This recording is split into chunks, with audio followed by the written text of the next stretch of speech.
కేవలం నారా చంద్రబాబు నాయుడు గారి యొక్క పరిపాలనలో మాత్రమే ఇటువంటి తప్పుడు కేసుల పరిపాలన ఇవాళ మనకు కనపడుతుంది. ఇవాళ అక్కడ జరిగిందేంటి? ప్రతిదానికి సాక్ష్యం ఉంది. ఉప్పాల రాము అనే అతను కారు తోలలేదు.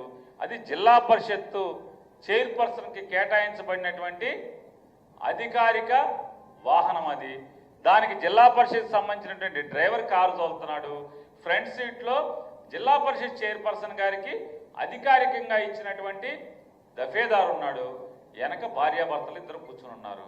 ఆశాంతం గుడివాడ కాదు, మొత్తం కారు ఇంటికాడి నుంచి బయలుదేరి మళ్ళీ పోలీస్ స్టేషన్కి వెళ్ళి ఇంటికి వచ్చేంత వరకు కూడా భార్యాభర్త ఇద్దరు, ఉప్పాల హారిక గారి భర్త ఉప్పాల రాము, ఇద్దరు కూడా వెనక సీట్లో కూర్చుని ఉన్నారు. ముందు సీట్లో జిల్లా పరిషత్తులో ఉన్నటువంటి ప్రభుత్వ ఉద్యోగులు ఇద్దరు కూడా ముందు కూర్చుని ఒకటి కారు తోలుతున్నాడు, ఒక ఆయన ఫ్రంట్ సీట్లో కూర్చుని ఉన్నారు.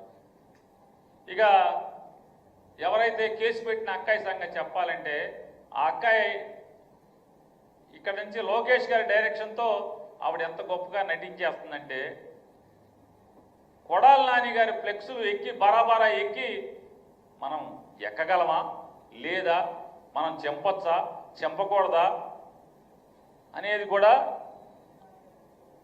ఏమాత్రం కూడా లేకుండా ఆ బ్యానర్, కొడాల నాని గారి బ్యానర్లు లాగి చించే కార్యక్రమంలో ఆవిడకి మేకేదో తెగిందో లేకపోతే చెక్క తెగిందో వెంటనే కట్టుకుంది. వీటన్నిటికీ విజువల్స్ ఉన్నాయి.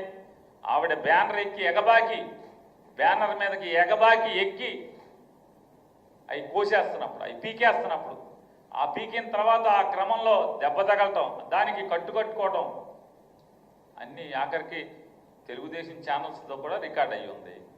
రికార్డ్ అయ్యి ఉన్న దాన్ని వాళ్ళ కారు వెనక సీట్లో కూర్చుని కారు గుద్దాడని చెప్పని కేసు కడతాం అంటే ఇంతకన్నా దగాకోరు ప్రభుత్వం, దివాలా కోరు ప్రభుత్వం, తప్పుడు కేసుల ప్రభుత్వం, సైకో ప్రభుత్వం ఎక్కడ ఉందా నన్ను ఇప్పటివరకు చరిత్రలో ఎక్కడా లేదు.